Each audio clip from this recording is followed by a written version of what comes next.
There are two main photography business models out there. They are shoot and burn or IPS, which stands for in-person sales. They vary greatly, and it's all about what's going to work for you and your business.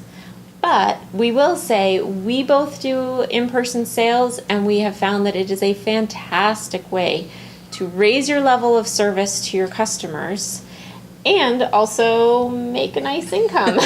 Exactly. We're not here to bash the other method of doing business. It's perfectly legitimate and valid for a lot of people in different situations. But we have just found that, like Taryn said, if you want to provide that higher level of service, really go through your images with your clients, let them pick out the products that they actually want to feature in their home, as opposed to a CD or a USB drive, which unfortunately may just languish in a drawer. That is definitely the in-person sales method. And like Taryn said, we're biased because that is the method that we both use. That's the business model that we prefer. And I actually did speak on in-person sales last year at WPPI. So yeah, talk about biased, that's us. But we also feel like we have a pretty good knowledge of how the two business models differ and their different benefits and drawbacks, because there are pros and cons to each one. Yeah. For example, the shoot and burn is fantastic. If you don't have a lot of time, if you just love shooting and you want to be in, out, quick, done, then great. Then maybe shoot and burn is what you're looking for. If you have no interest in providing high quality products, if you don't want to get into that world of products like wall art and books and anything along those lines, you just want to give people their digital files, and maybe you don't really have the time. Maybe this is currently a part-time occupation for you right now. Maybe you have a very busy family with a lot of other demands on your schedule. Then shoot and burn may be a better fit for where you're at right now. Problem, though, there's a con to it, is that we've really truly found that it becomes hard in that business model to differentiate yourself and differentiate your work to the point of being able to make a living wage. And I'm not just talking, make big paychecks. I'm talking about truly a living wage where you get paid more than a few bucks an hour. So when you really do the math, you've got to be honest with yourself as far as what you're making, what you believe you're worth, and kind of where that gap is. And it is scary switching over. If you have been a shoot and burn photographer and you're switching over to IPS, absolutely, it's really scary, because with that, you're expecting people to pay a higher rate than they have been in most cases. So a lot of times your shoot and burn clients are no longer your in-person sales clients. And it can be very hard and very scary when you say, okay, well, I've been shooting 5 clients a week and now I have 2. But hopefully, through the in-person sales model, you will actually be making as much or more with those 2 clients than you did with 5.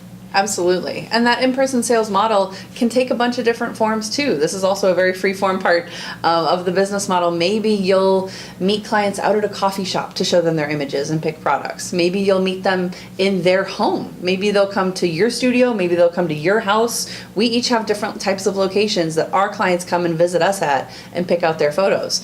We also display our images differently. I know Taryn uses a big screen TV. I use a projector. Before I had a studio, I used to use an iPad, and it worked really well too. So don't feel like this is a one-size-fits-all proposition. This is the sort of thing that you can customize to your current budget, the way you want to run things, and really just what your clients are going to prefer as well. Yeah, and you don't even need technology. Honestly, you don't need an iPad. If you're going to go to a coffee shop, you don't need to bring your computer. You don't need to bring an iPad. You don't need to cart around any big expensive equipment.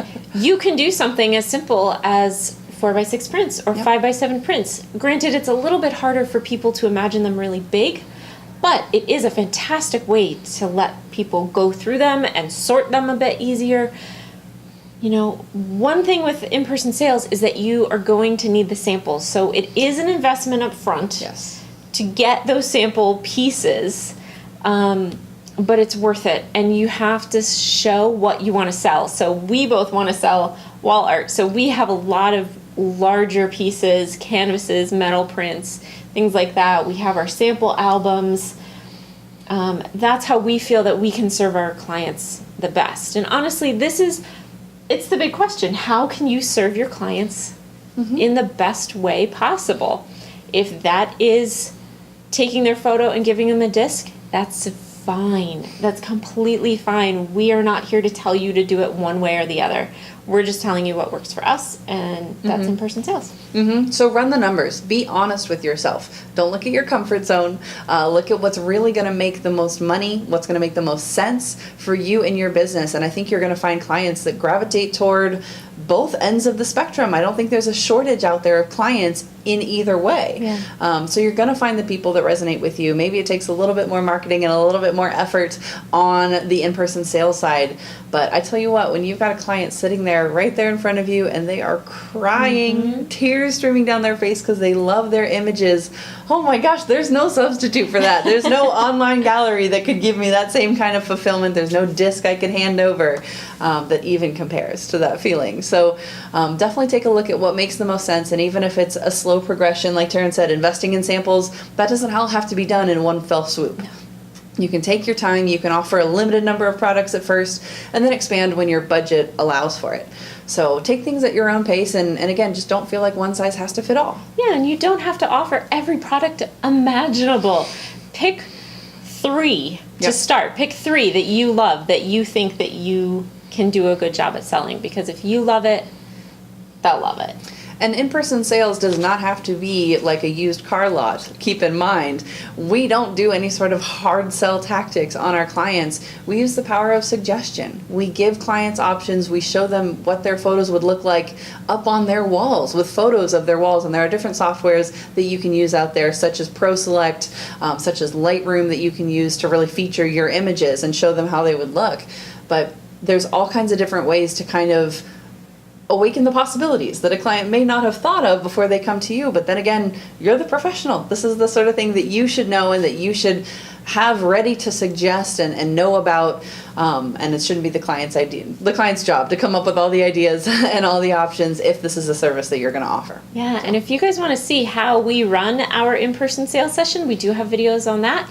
And if you want to see how our business model works from start to finish, we do have a video that's going to go through the shoot, it's going to go through our editing, and it's going to go through our sales, and then how we place that order, and all of those things. So the full client experience is something that I think we keep coming back to, because that is what's going to differentiate you from all the other photographers out there, and more importantly, from your client's cell phone and the photos that they can get on their own. So it's all about providing a great experience. We want you to tailor make that experience to what's going to fit you and your clients best.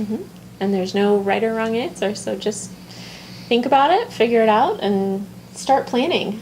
Absolutely. Best you can do. Just start small, take baby steps, and don't feel completely overwhelmed by it. It doesn't have to be a black and white switch overnight. It's just, you got to work toward it.